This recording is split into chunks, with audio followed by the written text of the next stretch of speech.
And what I've picked up through my time in service is this divine understanding. It's about understanding what's going on and trying to adapt to that. But so, being around the world and stuff, it opens up your mind. It just, I guess it preps it for the stuff that you're going to see. Most of the jobs out here were really not good paying jobs for guys with good skill sets. I mean, I was just overwhelmed when I came back, and I couldn't believe how much the economy has changed since I left. I left in 2000.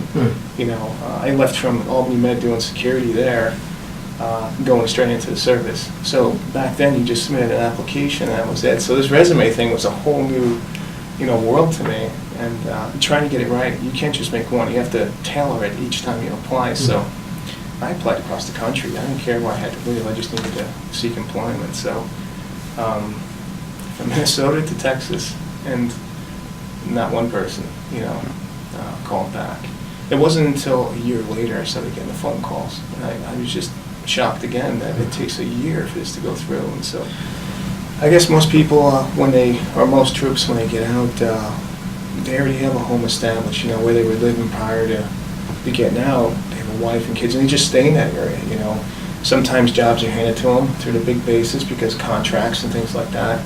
And other times there's people that just go home to their families, rural areas and stuff where there is no support.